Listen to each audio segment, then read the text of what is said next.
We're live with the news and Love Live at 6. These are our stories tonight.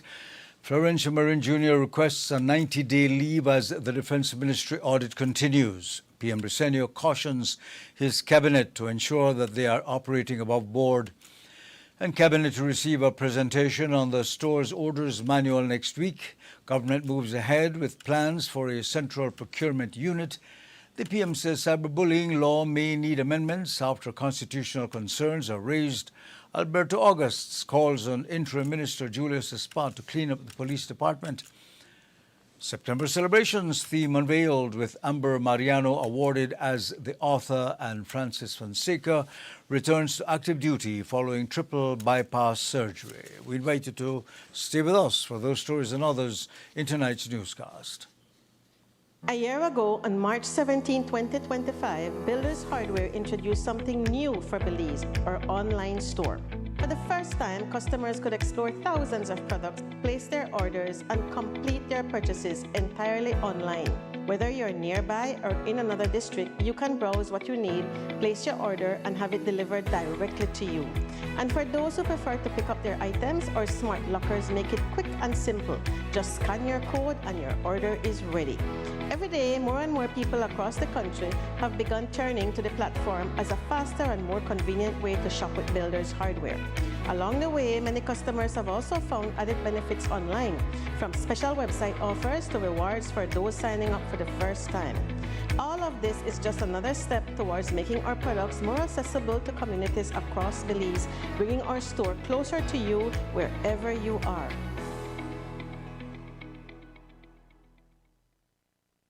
Introducing GrowWatt, a global leader in distributed energy solutions, delivering innovative solar technology trusted around the world.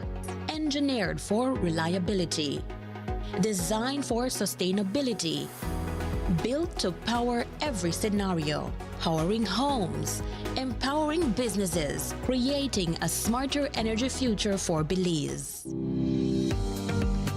For residential hybrid systems that maximize energy independence, to homes across Belize benefiting from smarter, more efficient power management.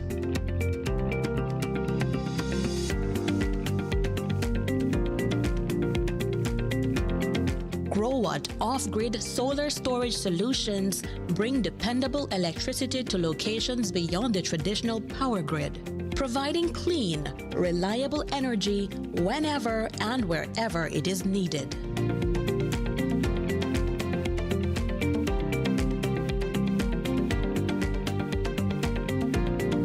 For businesses, GrowWatt delivers powerful commercial and industrial energy solutions that help reduce operating costs while improving energy security, including proven installations right here in Belize, helping businesses operate efficiently with dependable solar energy systems.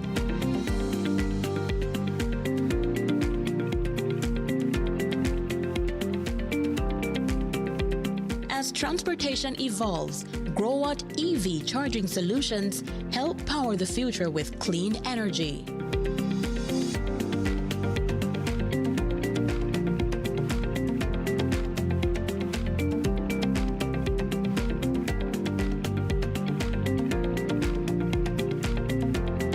Need power on the move?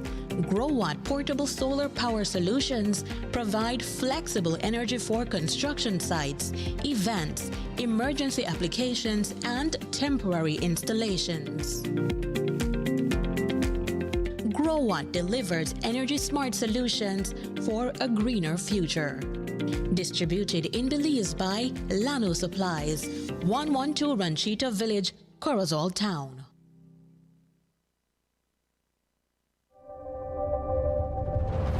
Cada conexión es más que solo una señal, es un estudiante abriendo las puertas a su futuro a través de la educación digital. Una mente joven atreviéndose a soñar en grande. Nuestra cultura compartida con el mundo en tiempo real. Y héroes cotidianos respondiendo al llamado del deber cívico. Cuando nos conectamos con Digi, empoderamos a Belice.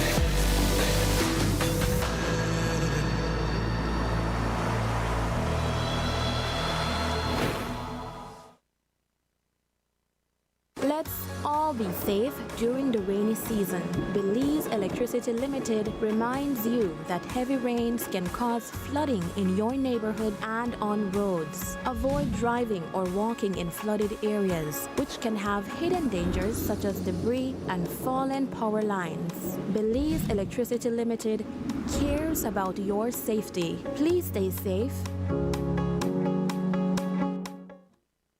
Back to School 2026 with the Angelus Press is here. And this year is bigger and better. We're talking unbelievable deals all summer long. Starting June 15, stock up on all your school essentials. New notebooks? Check. Fresh backpacks? Check. Prices that make you smile? Double check. Mommy, I want my new Samsonite backpack. That's right. Samsonite still offers a sweet 1-year warranty. And hey, you even get a free merch with purchase while supplies last. Stay in the loop by following the Angelus Press on social media. Every Friday during our back to school season, look out for our jaw-dropping This Stuff for Real deals. So before you shop, make sure you follow The Angelus Press, your back-to-school headquarters all summer long. The Angelus Press and the Love Foundation, transforming lives with love.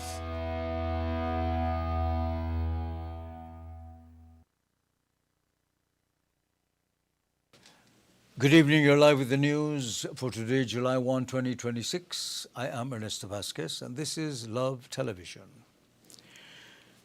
Senior Government Minister Florencio Marin Jr. has requested a 90-day leave of absence from Prime Minister John Briceño. Marin, who serves as the substantive Minister of National Defense and Border Security, made the request today.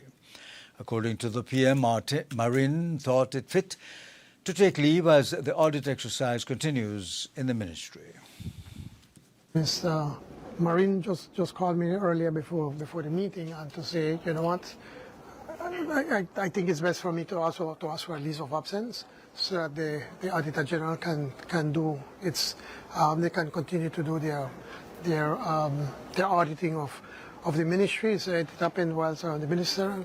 He believes that he didn't do anything illegal, but he thinks that it will be best for the government for him to step back for the next 90 days, then we'll get a report and then take it from there. So right now, I can deal with what I can deal with the ministers. The development comes as public attention remains focused on procurement practices within the Ministry of Defense following revelations that contracts were awarded to several family members of former Minister of State for Defense, Oscar Mira. During the period in question, Marin was the substantive minister with overall responsibility for the ministry, while Oscar Mira served as Minister of State with delegated responsibilities. Love News understands that Marin attended Tuesday's cabinet meeting and, according to a source within the upper echelons of government, gave no indication that he was contemplating stepping away from his ministerial duties. The request for leave, therefore, came as a surprise to some within government circles. Meanwhile, PM Briceño has been forced to give his cabinet the same talk former Prime Minister Dean Barrow gave his ministers back in 2013 when Elvin Penner's name became embroiled in allegations of wrongdoing at the Immigration Department. At the time, Barrow said he had repeatedly raised the issue with his cabinet, warning that while he had no proof against anyone, if you're doing it, for God's sake, stop it. The remark has since become one of the most memorable lines from that administration. This morning, Prime Minister Briceño told the media that he has spoken with members of his cabinet amid the continuing controversy surrounding former Minister of Home Affairs, Oscar Mira, and payouts from the Ministry of Defense. The PM says ministers must understand that their conduct must be above board at all times, particularly where public perception can raise questions about the integrity of government. First, we're going to deal with it. And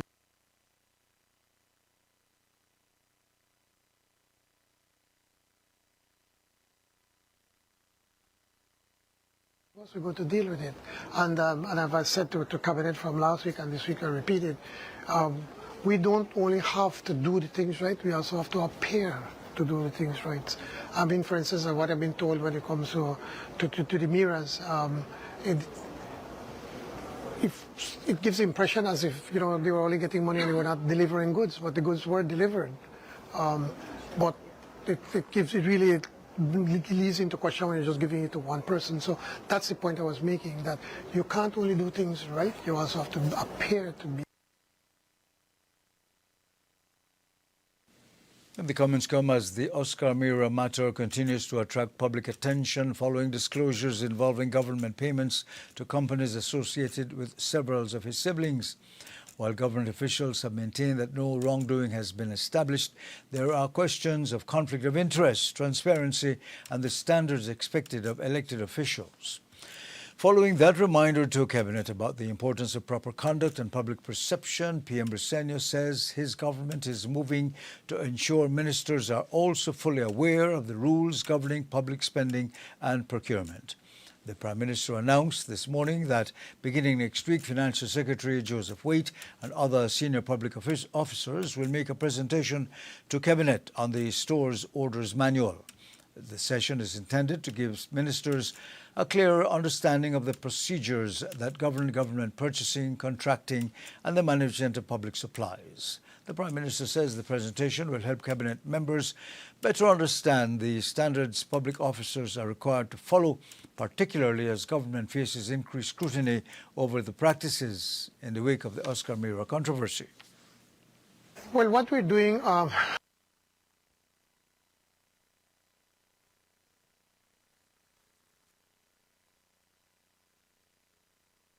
Well, what we're doing, a number of things, some exciting things actually. First of all, on next week, Tuesday, I have asked the Financial Secretary, we're going to have the Financial Secretary, the Contractor General, and the Auditor General to come in to talk to Cabinet, to explain to them the FARA, the Finance and Audit Reform Act, the store supply, the store control supply, and the financial orders. And during that presentation, I'm also bringing in the CEOs so that both the CEO and the Minister have a direct understanding of what can be done. In Belize, store orders are the regulations that guide how government ministries and departments procure goods and services and manage inventory. Together with the financial orders, they are designed to ensure that public purchases are fair, economical, transparent, and protected from waste or abuse. And PM Briceño says the proposed Central Procurement Unit is another key safeguard put in place to prevent a repeat of the concerns now being raised in connection with government payments involving the Mira family. Speaking to the media this morning, he explained that the unit would bring greater oversight and consistency to government procurements by centralizing the process through a specialized body rather than leaving ministries and departments to independently manage major purchases and contracts.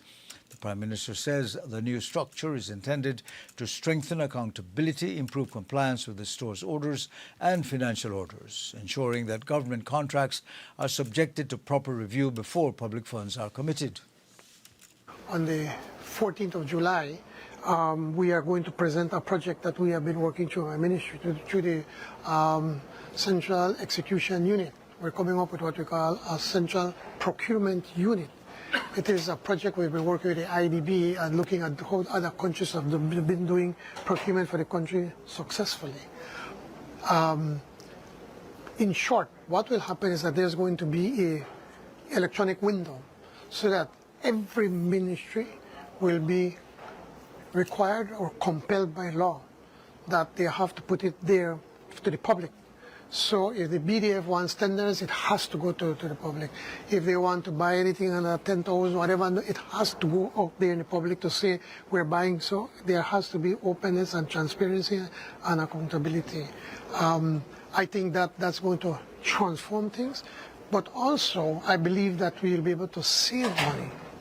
Why do I say that? Well, because right now, different ministries buy from different vendors, and there's generally a 20% discount, and in many instances, the government does not get that 20% discount, or 10%, whatever discount that they get when they buy. But if we are going to be doing through this centralized unit, for instance, different ministries have to buy computers. Under this central procurement unit, vendors are going to be identified, that who meet the qualifications to be able to provide these computers. So then whenever a ministry wants to buy, they go through that portal and then be able to buy from the companies that have already been certified. And so whatever reduction that they give, then it's the government of Belize that's going to be getting that. So that is just one instance. And there are different layers of reporting. There's going to be a unit or a committee that sets the rules, then a committee that that reviews what is taking place, and then a third one that will be then doing the actual auditing that everything is going to be. It is going to be a game changer in the way government procures its goods and services. In other news, Attorney General Anthony Silvestre has confirmed that certain provisions of the cyberbullying legislation may be unconstitutional. According to the Prime Minister, this declaration has urged government to review and return to the House of Representatives with amendments. The PM statement came in an interview this morning where he commended Interim Police Minister Julius Espat on his quick actions and efficacy over the past week, particularly the handing over of the Alberto August matter to the DPP. The country leader addressed the broader concerns raised by the Oscar Mira affair, saying the situation has shown the importance of ensuring that politicians do not misuse the powers entrusted to them. He stressed that public office must never be used to pursue personal grievances and indicated that safeguards are needed to prevent similar situations from occurring in the future. I support that. And I've said it over and over that, okay, let's start with the cyberbullying law. It's a cyberbullying law that was passed by the previous government, and it provides for the action that's been taken place. I asked the Attorney General to take a look at it, and he thinks that it is unconstitutional. So quite likely, hopefully, at the next House meeting, we'll have to make some amendments to that. So let's start with that. Secondly, I did ask the Minister to have the DPP to take a look at it to see if there's a case or not. She decided that there's not a case. Thirdly, I'd like to make it very clear that we need to be careful as politicians that I don't think that the public have a problem if a politician were to sue anybody because they believe that they have been aggrieved or they've been slandered. But I think the public would have a problem when they would feel that the minister is using the state to go after its enemies. Now, I'm not in any way suggesting that that's what Honorable Miras was doing. I don't think he was doing that. I think the police felt that there was a case. But I just feel strongly that we should not go down that road. Because once you go down that road, then others can take abuse of it, and we should not allow that. Well, the Prime Minister's comments represent a noticeable shift in tone from the early days of the Oscar Mira controversy, when government largely defended the actions taken while facts surrounding the matter were still emerging. Since then, Oscar Mira has taken a leave of absence. He has withdrawn the cyberbullying complaint against Alberto August, and the DPP has declared that there is no case for August to answer. Love News will have much more from today's interviews with PM Briceño in our other newscasts. And in related news, UDP's Alberto August is calling on Police Minister Julius Espat to cut out the corruption.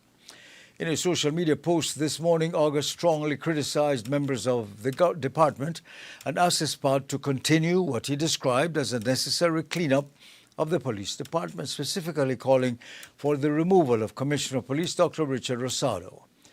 In the very same post, August claimed that he recently received 2 mobile phones back from the police, including an iPhone 13 Pro Max.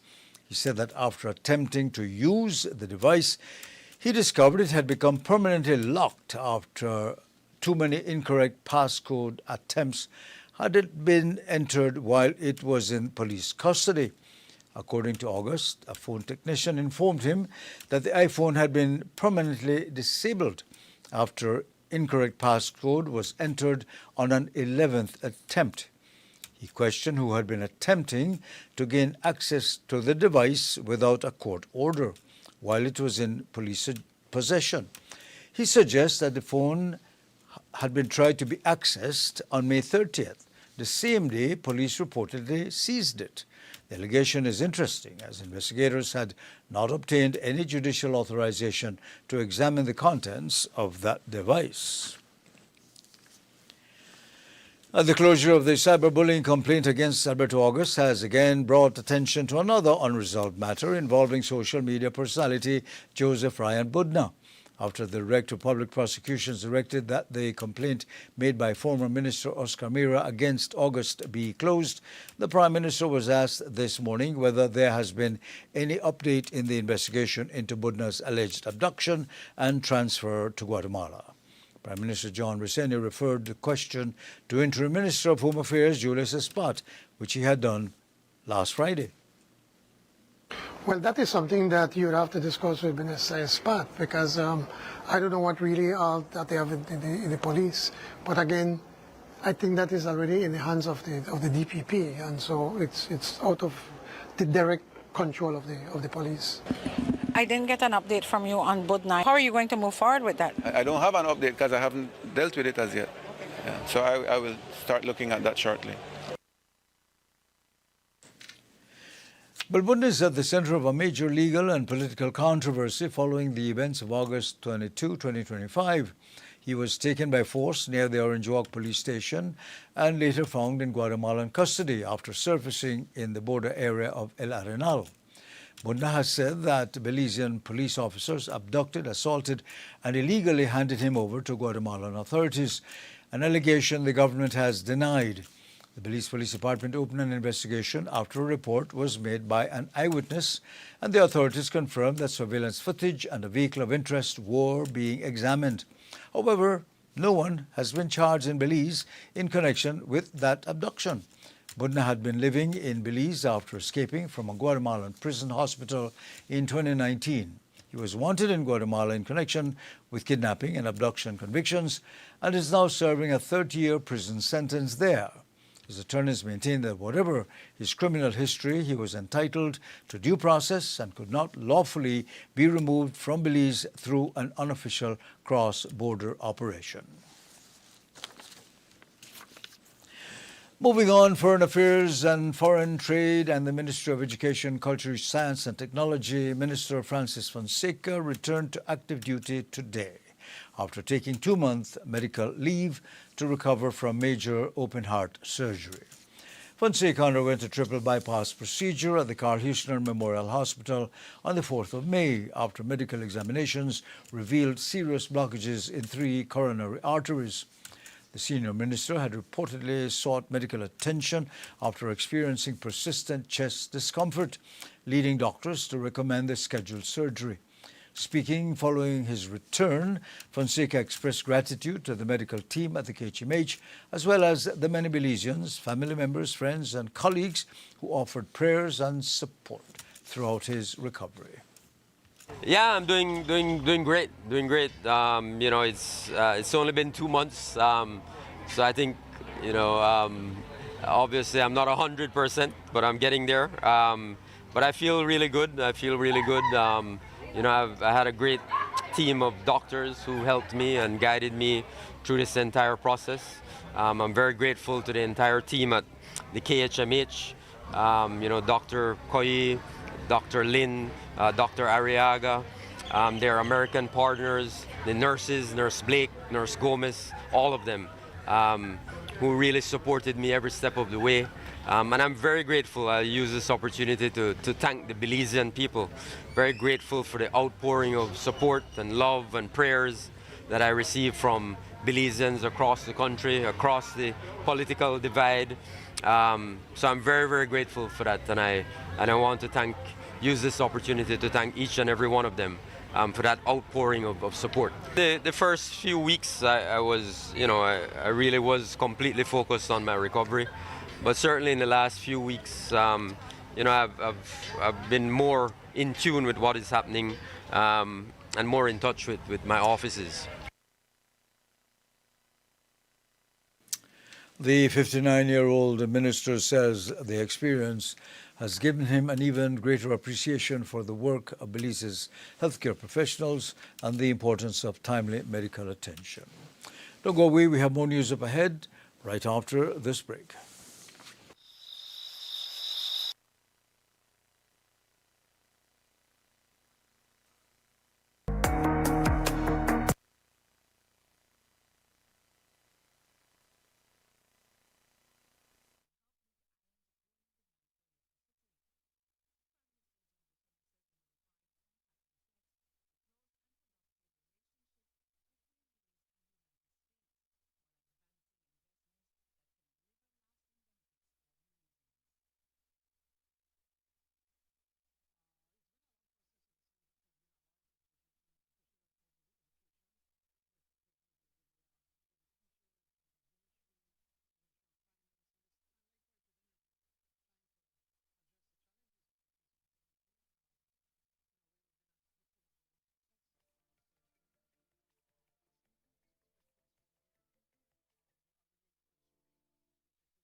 So do you think we got a deal? No one should be up at this time. If you're still up, it's not you. It's your mattress. Because the right mattress changes everything. Sherwood Bedding Luxury Resort Pillow Top Mattress. Sleep better, wake better. Available at Design Depot. All in one place.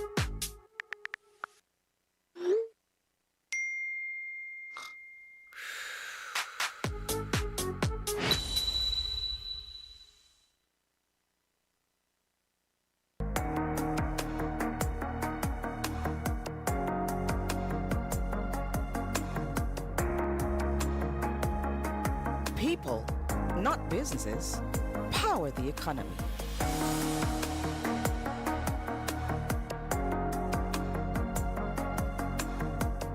And they deserve to be acknowledged, appreciated, and compensated for their efforts. Because when your people are successful, so is your business.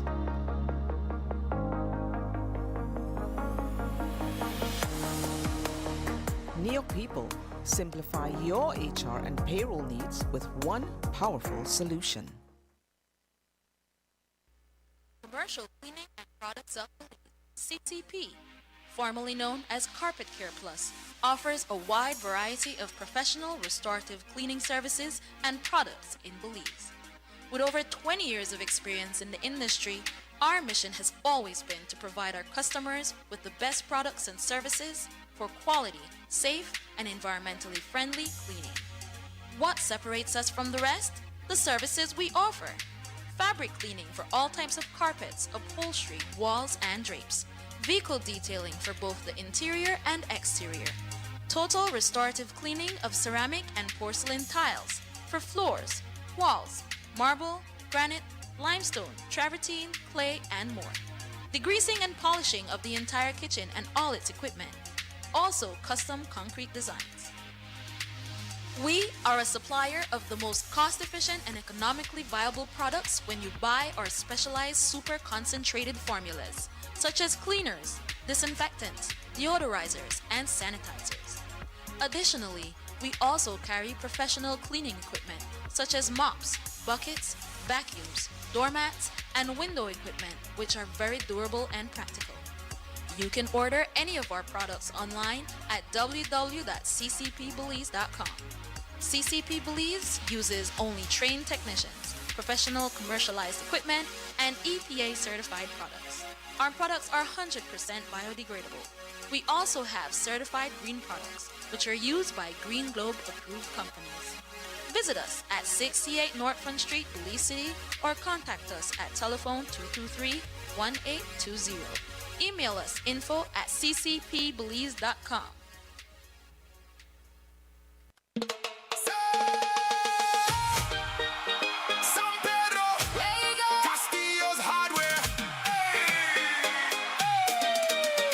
From a well-established hardware store, now we online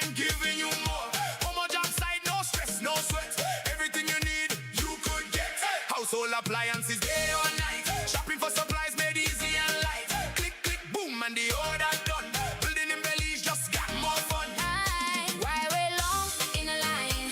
Save your energy and your time. Delivery pulling up right by your gate. Castillo's Hardware, making building great. Feel smarter, shop easier. Castillo's making life sweeter. anytime. Anywhere, hardware shopping without a care. Browse online, get what you need. Fast and easy with lightning speed. Pick up our delivery, choose your way. Castillo's got you covered every day. From your phone, just tap and buy. No more hassle, no more. Do it best with Castillo's Hardware.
Back to School 2026 with the Angelus Press is here. And this year is bigger and better.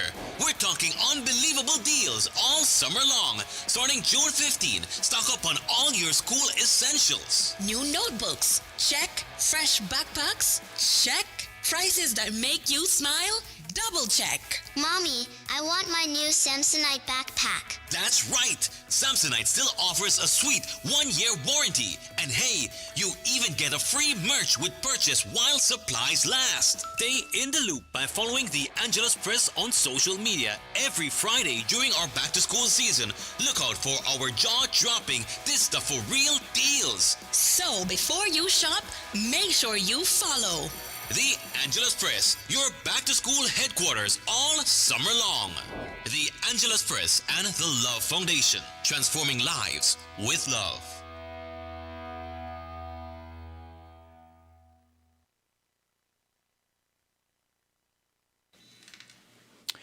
You're live with the news on Love Television. The Central Bank of Belize has unveiled the designs for Belize's new national symbols coin series.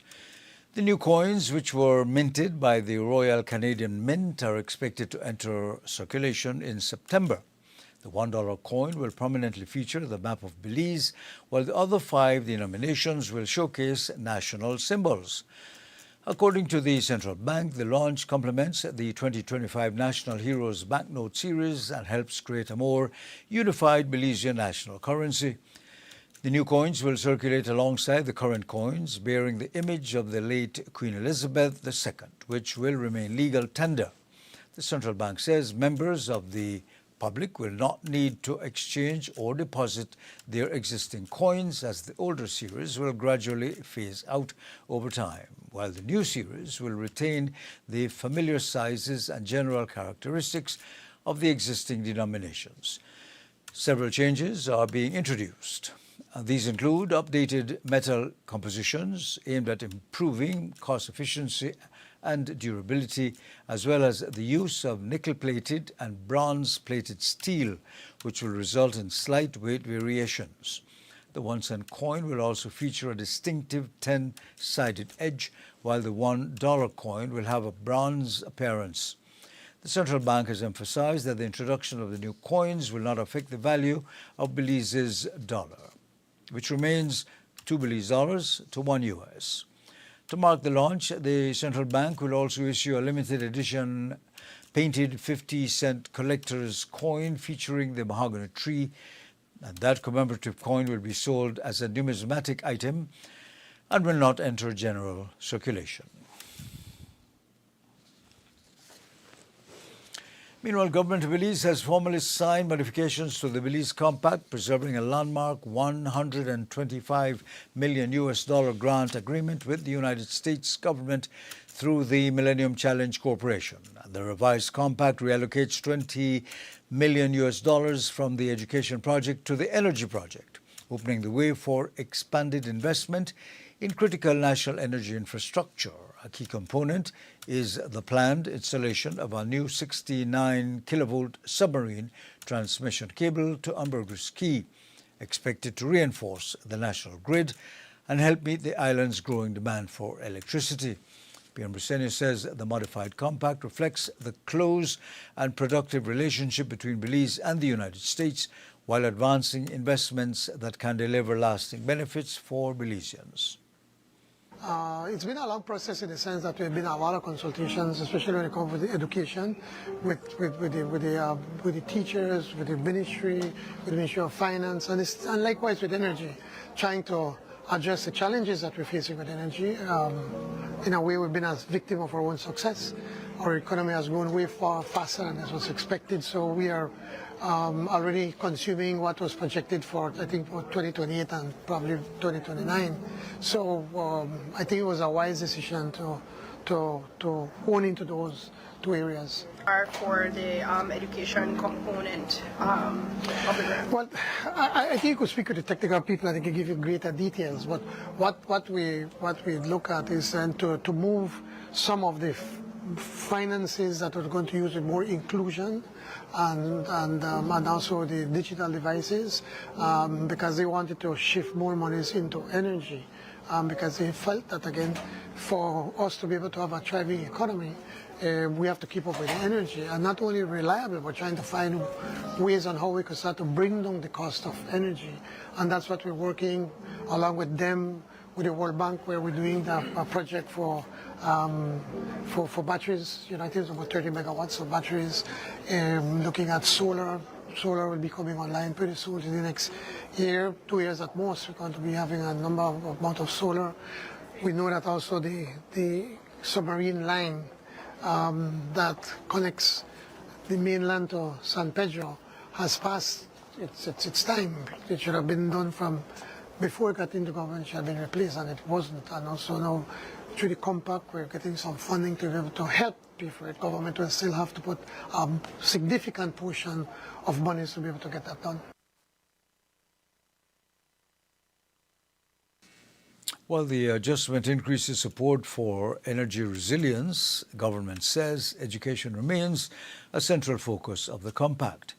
The education project will continue to support improvements in secondary education, expand technical and vocational training opportunities, and strengthen workforce readiness for Belize's changing economy.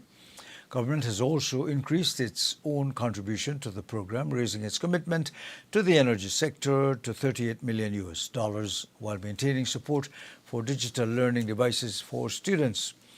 U.S. Chargé d'Affaires Catherine Beamer says the agreement demonstrates the continued partnership between both countries and the shared focus on investments that support Belize's long-term development. The Belize Compact, as the PM noted, is the largest investment that the United States government has ever made in Belize. And the government of Belize has made its own very large investment in the compact by increasing the Belize contribution to nearly $55 million. This is a testament to the strong state of our bilateral relationship and the importance we place on mutual prosperity for the American and Belizean people. As we move closer to the implementation phase of the compact, let us reflect on how we got here.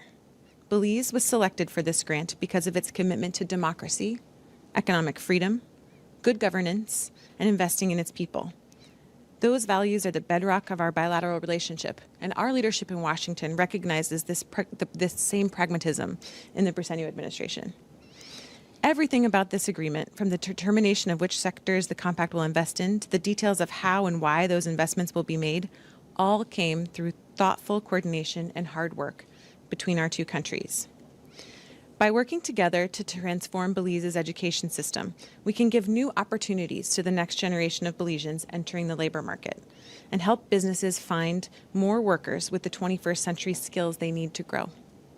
Meanwhile, investments to fund key energy infrastructure that the country desperately needs and reforms to strengthen and modernize Belize's energy policy and regulatory framework will lower the overall cost of electricity to the Belizean people and help strengthen Belize's power sector in the years to come.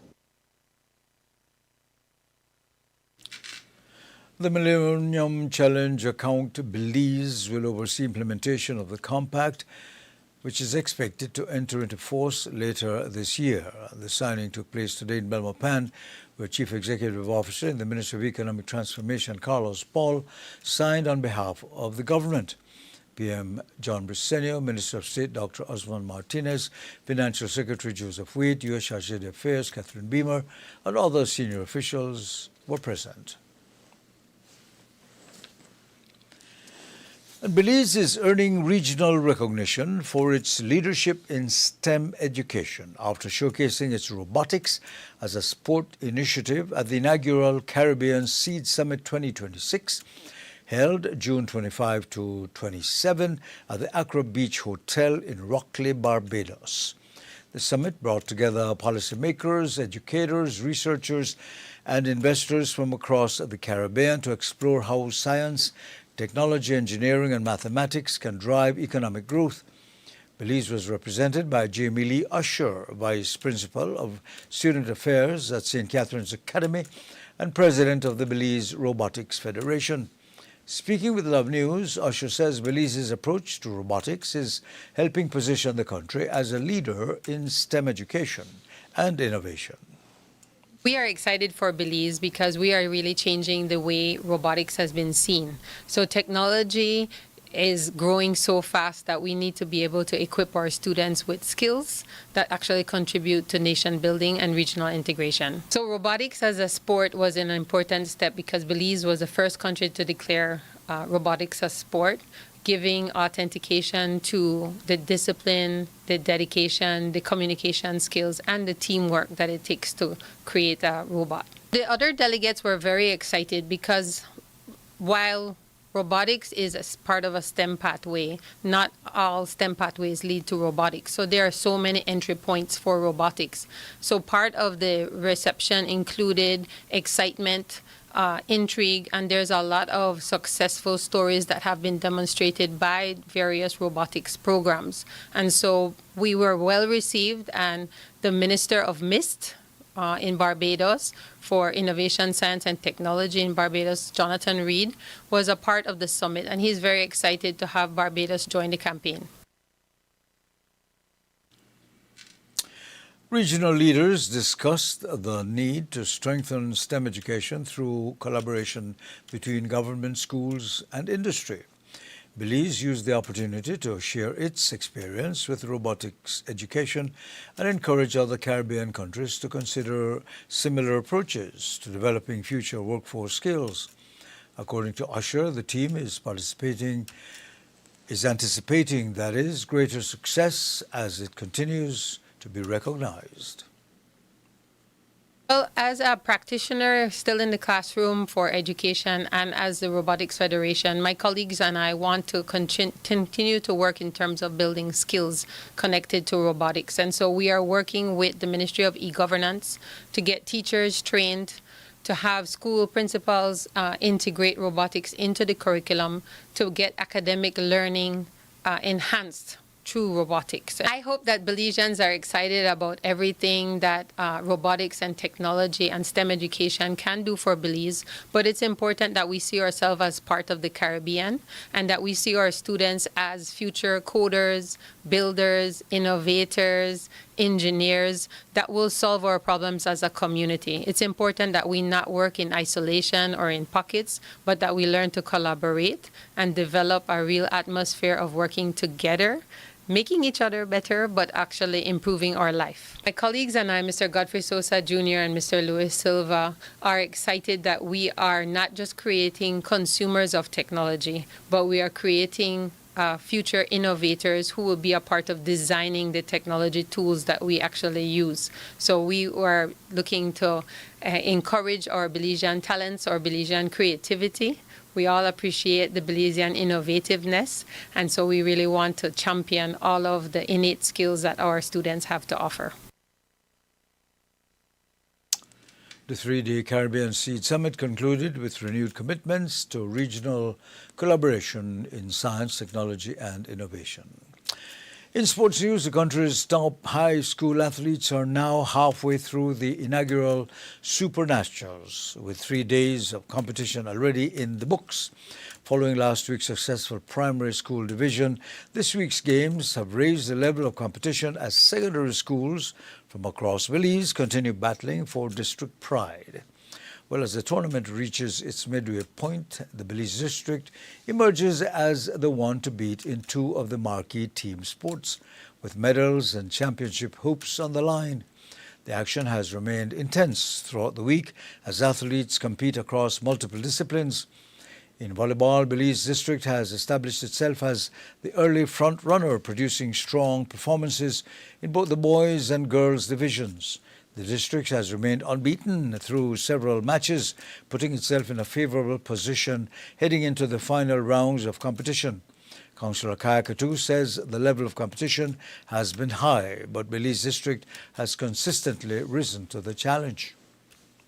We've had so far competitive game amongst Belize, Cayo, Orinduak, Toledo, Stancrick and Corozal. Right? They've all been exciting game. Me personally, it's been exciting. It's been an eye-opener as well. We have the high school Super Nationals taking place here today. It actually started on Monday, the 29th of July, and it will conclude on Friday, the 29th of June, sorry, it concludes on Friday, the 3rd of July. What we're seeing here is a very high level of competition. The level of high school volleyball has surpassed what we have seen in previous years, and we are definitely proud of the product that is being displayed here at this event today. The volleyball program, definitely from the various groups in the various districts, are showing us that, you know, they have definitely taken it to a different level and like I said, surpassed what we have been seeing in previous years.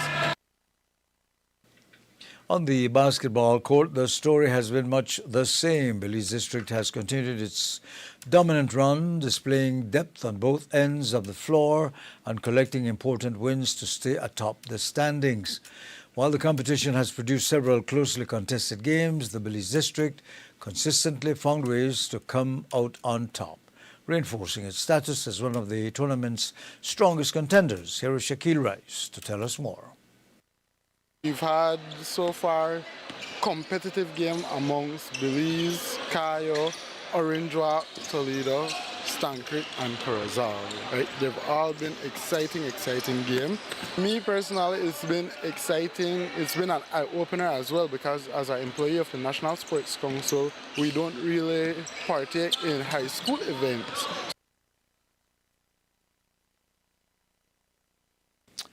With the tournament now at its halfway mark, the battle for national titles is far from over. Several championships will be decided over the next 2 days as districts look to close the gap on the leaders and finish the inaugural high school Super Nationals on a high. And the countdown to Belize's 45th anniversary of independence officially began this afternoon with the unveiling of the theme that will guide this year's September celebrations. During a brief 30-minute ceremony held at the House of Culture in Belize City, the National Celebrations Commission introduced the Belizean theme, "Look at me, I am Belize at 45." Belize City Mayor Bernard Wagner delivered the welcome address and reflected on the shared identity of Belizeans that will serve as the common thread connecting communities from every corner of the country throughout this year's celebrations. This afternoon we officially officially open a season that really belongs to every Belizean. In many ways, today sets the tone for the months ahead. The theme we unveil this afternoon will become the thread that connects our celebrations across every district, across every community, and across every generation. It is about beginning a national conversation, so to speak. A conversation about who we are, how far we have come, and perhaps more importantly, where we aspire to go together. 45 years may seem like a brief chapter in the life of a nation, but within those years are countless stories of courage, of resilience, innovation, sacrifice, and hope. So today, with hearts full of pride and eyes fixed firmly on the future, let us embrace this new chapter with optimism, with gratitude, and with confidence in what Belize can continue to achieve. On behalf of the people of Belize City, I congratulate the National Celebrations Commission for once again bringing us together at the start of this important national journey. Meanwhile, Minister of Culture and Chairman of the National Celebrations Commission, Francis Fonseca, reflected on the significance of marking 45 years of independence at a time when many countries continue to grapple with conflict and instability. Fonseca said Belizeans should never take for granted the nation's enduring peace, democracy, and unity. Look at the world around us today. Turn on any screen and you will see conflict, war, and geopolitical instability becoming tragically commonplace. Here in Belize, we have something truly extraordinary to celebrate. Our great existential threat, the long-standing territorial dispute with our neighbor, is being solved not by bloodshed, but by an international court system. We are choosing peace, diplomacy, and the rule of law. That is why the story of our independence is one we must keep telling and retelling. Think about the incredible audacity of it. A tiny country, once largely unknown and ignored by the world. We stood up with bold courage. With a final push in the 1970s, our leaders took a brilliant diplomatic strategy straight to the United Nations and won. We secured our full independence, keeping our sovereignty and our territorial integrity completely intact. Well, the highlight of the event was the unveiling of the theme and recognition of its author, a theme that will now headline activities leading up to and throughout Belize's September celebrations. Amber Mariano, a law student at St. John's Junior College, is the theme author, who says it is meant to be a reminder to all Belizeans that we are all Belize. Through her theme, Amber celebrates the Belizeans who proudly represent the country both at home and abroad. She acknowledges that as a small developing nation, Belize is often overlooked on the international stage, and that this reality can sometimes discourage individuals from pursuing their dreams. However, she believes that Belizeans, young and old alike, continue to rise above these challenges by representing their country with pride, determination, and a deep sense of national identity. Amber hopes that whenever Belizeans travel to neighboring countries or welcome visitors to Belize, others will look at them and see the true essence of the nation.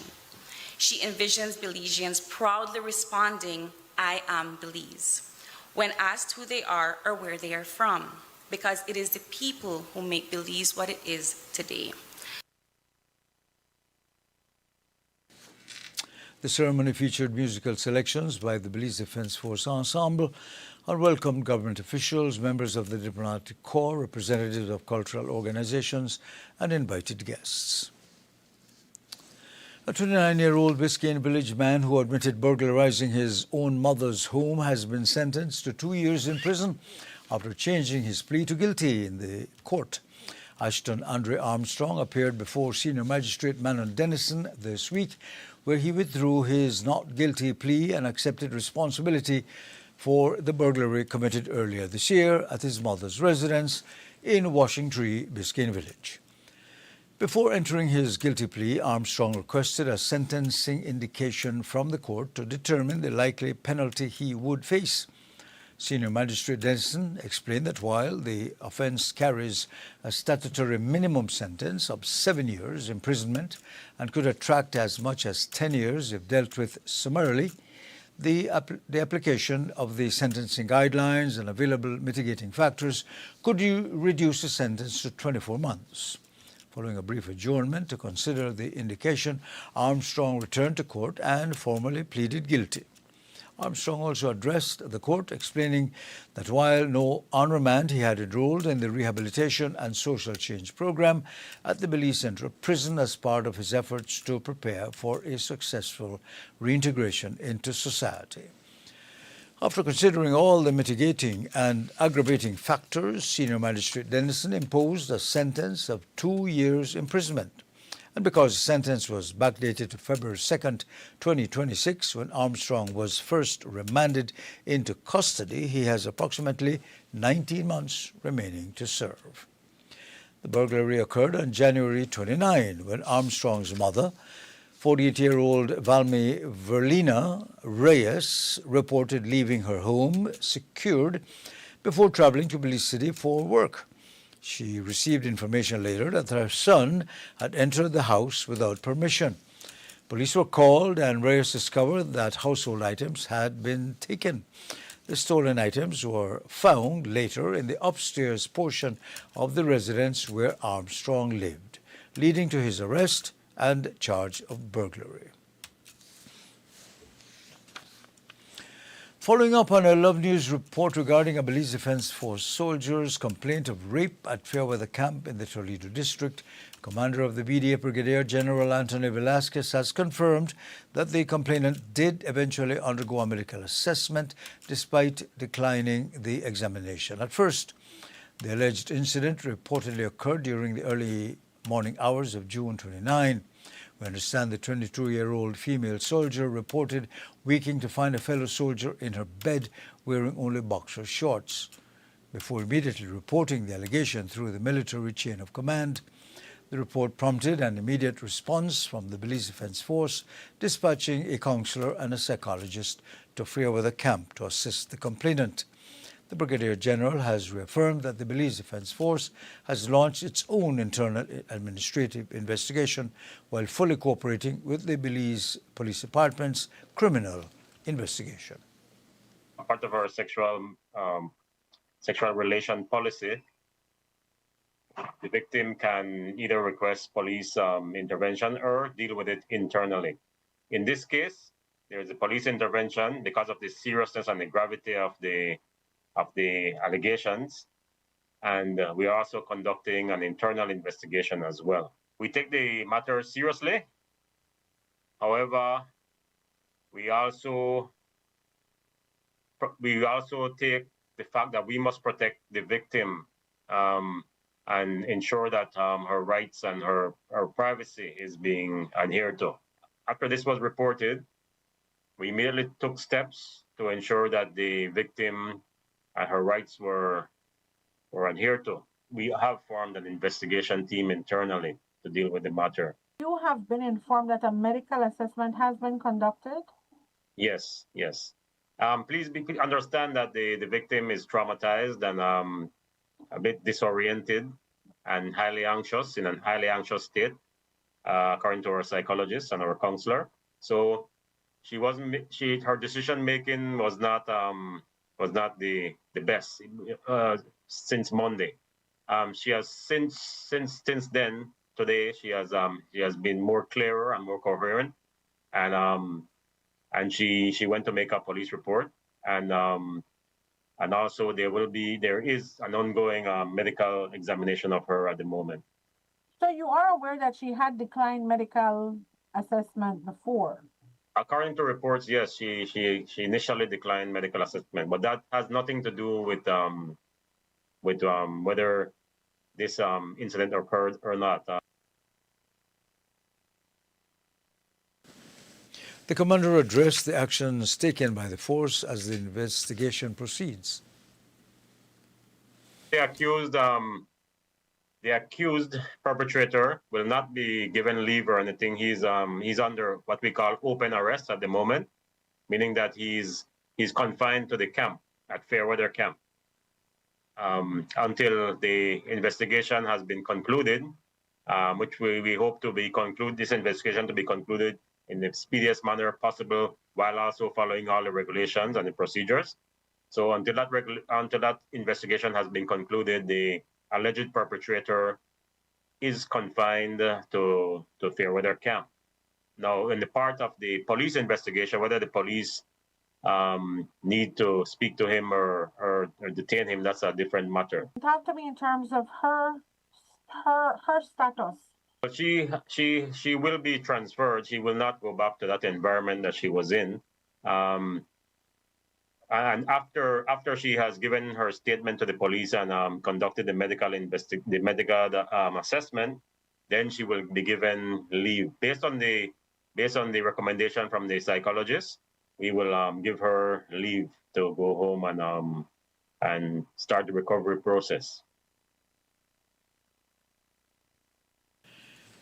Meanwhile, the Belize Police Department's investigation is in the Punta Gorda jurisdiction, where criminal charges are yet to be filed.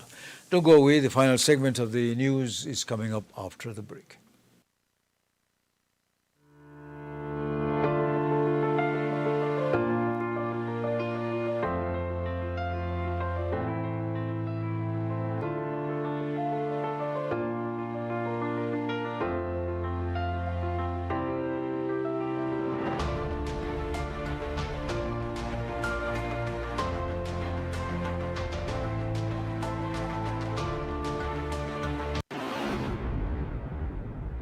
If this is an emergency situation, please call 911 right away for immediate assistance. Do not use the Crime Stoppers program in an emergency situation. Do you have information about a crime or a fugitive in our community? You can submit a tip anonymously with your smartphone. Using this program in safeguarding our community also protects your identity, keeping you out of the court system, and could earn you a cash reward. Here is how it works. Download the free P3 Tips app from the Apple Store or Android Market. P3 is the provider of our secure anonymous tip collecting software. Open the app and create a PIN, but be sure to remember that number, then select your location. Next, select the type of crime. When submitting a tip, be as specific as possible. Remember, the more information you give the officers, the more likely it is that we will be able to identify the suspect or confirm a crime has taken place. This ultimately helps when making arrests. Information leading to an arrest can earn you a cash reward of up to $1,000. Never put yourself in danger to gather information. However, if you have a picture, video, or audio that will help officers, you can upload them from your phone. Once you click Submit Tip, P3 will ask to send you notifications. You choose what's right for you. Once your tip is submitted, you'll be given a tip ID and password. Keep that info safe, as you'll need it to check the status of your tip. Using the app, simply log back in using the PIN you created when you first opened it. Check back if your tip leads to an arrest. You'll be told how much you were rewarded and how to anonymously collect your cash.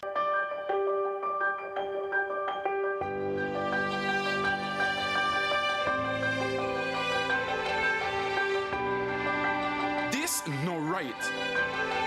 Garbage in the streets, creating dump sites, throwing the trash on the highway.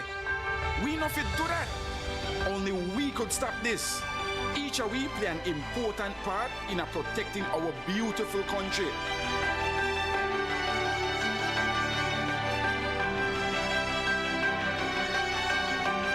This that we believe. Respect it, cherish it, Love it.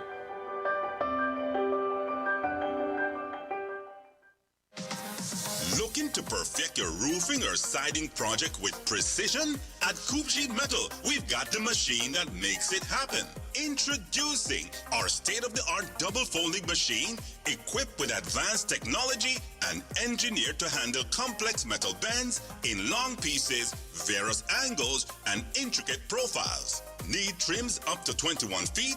Coop Sheet Metal has what you need. From modern siding to custom flashings and fascia details, Coop Sheet Metal makes the products better, faster, and more accurately. For residential, commercial, industrial, or even custom roofing, siding, and trims, all at one place. If you're not sure what you need, we will walk you through it from start to finish. At Coop Sheet Metal, it's not just about metal, it's about variety, confidence, and flawless finish. That's Coop Sheet Metal, your one-stop metal source from start to finish. Call now at 823-0118 or visit coopsheet.com. Welcome to the William David Fonseca Parking Facility, your modern solution for safe and convenient parking in downtown Belize City. With easy payment options such as prepaid cards or coins, parking downtown has never been easier. Enjoy affordable rates as low as 75 cents for 15 minutes, $1.50 for 30 minutes, and $3 for an hour. Open and available 24/7. Park smart. Park safe. Park at the William David Fonseca Parking Facility. Modern, secure, convenient. Your Belize City Council. Always about the people.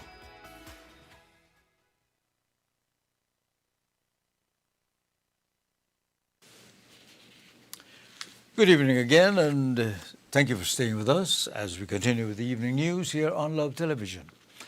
Finance Belize, in collaboration with the Belize High Commission in London, hosted the London Financial Services Seminar, bringing together representatives from the United Kingdom's financial services industry, business organizations, prospective investors, members of the Belizean diaspora, and strategic partners. The seminar formed part of Finance Belize's broader strategy to expand the country's international presence, promote its evolving financial services sector, and encourage greater investment, cross-border trade, and institutional collaboration between Belize and the United Kingdom. Belize's High Commissioner to the UK, Her Excellency Cherry Nisbet, welcomed participants and underscored the importance of strengthening commercial and institutional ties between the two countries. Chairman of Finance Belize, Reynaldo Magana, also addressed the gathering, outlining the organization's efforts to position Belize as a modern, competitive, and globally connected international financial services jurisdiction. The participants received an overview of Belize's financial services industry and the country's investment opportunities across several sectors, including wealth management, securities and capital markets, international banking, company formation, maritime registry services, corporate financial services, insurance, financial technology, and digital assets. With London serving as one of the world's premier international financial centers, the organizers say the seminar provided an important platform to engage investors, financial institutions, and professional service providers interested in expanding business opportunities in Belize and the wider region. The event also sought to strengthen bilateral relationships within the financial services sector, facilitate dialogue on regulatory developments and emerging market trends, while fostering new strategic partnerships between Belizean and British institutions. The presentation of a new 17-acre plot for a San Ignacio Santa Elena cemetery was conducted yesterday afternoon. The roadside property is located in Bullet Tree Village, Cayo District, and donated by Belizean American Thelma Koyok Jenkins. Mayor of the Twin Towns, Earl Trapp Jr., told freelance reporter Ken Pandy that the discussion started back in 2023 when he had met Jenkins. Many days people have come to me and said, Mayor, I want my loved one to be buried in San Ignacio. But I told them, sir, ma'am, we don't have space. So at times, we looked at the cemetery and we tried to squeeze the little spaces there. And you know what happened? We ended up being bombarded because some family members would say, you know what, you buried this one on top of my loved one. You know, and we were trying to facilitate, but in trying to facilitate, we were criticized and bombarded, but we were trying our Miss Thelma Koyok about 2.5 years ago. She came to my office with her sister, and I knew about this land. And I had asked one of our family members about it, and they referred me to her. So when she came to my office, I inquired and I said, you know what? We're interested in this plot of land. We need a cemetery. I forgot what the conversation was, but I can tell you, a year later, Ms. Thelma called and said, Mayor, I want to donate the parcel of land to the council for the cemetery. So the communication continued. She liaised with her attorney and the process was a little slow. But 6 months ago, she called and said, Mayor, I'll be there in June and we'll be able to do transactions and go through this. So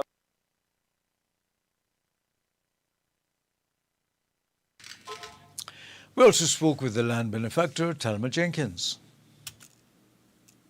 I'm very honored to be a part of a group of people that I know have been working hard for the town and everything that we need. And I have been hearing very, very good words about your leadership and everything that goes on in your office. So yeah, I'm proud to be a part of what you're doing today. My father and my mother had 20 children, so they eat up a lot of things, yeah. The donor, my husband, Daryl Allen Jenks, was the consul at the embassy 1981 to 83, and he uprooted me. And so now I just take the money and I buy this land from somebody. Unfortunately, the land, to give you a little bit of history, the land was owned by my brother, my oldest brother, Beto. And 2012, he got very, very sick, and he found me and he says, I need money to get better. I need to go to Guatemala. And you're the only one who can help me. I'm like, no, not really. The bank is there. You could go. He says, no, please, please, you help me because I'm so sick. I can't do this. I said, okay, I'll do it. But how are you going to pay me back? And he said, well, I have the land. And I'm like, well, what do I want land for? I don't need land. I'm not a land person. And he says, oh, but you'll find what to do with it. Don't worry. And he did. He did all the papers and everything right before he passed away. And that's how the land came into my hands. So maybe a street should be named for Alberto Koyok rather than Thelma. With that story, we end tonight's edition of the Evening News here on Love Television. I regret to say that due to technical difficulties, we are unable to bring you the weather report at this time. But stay with us. You can stay tuned to our sister station, Love FM, if you're interested in what is going on with the weather. We'll bring that to you as soon as we can on the station, Love FM. Thank you again for selecting us tonight. I'll be back tomorrow night, same time, same place, with Love Live at 6 and the day's news. Until then, I'm Ernesto Vasquez, wishing you all the best until we meet again. Have a good night.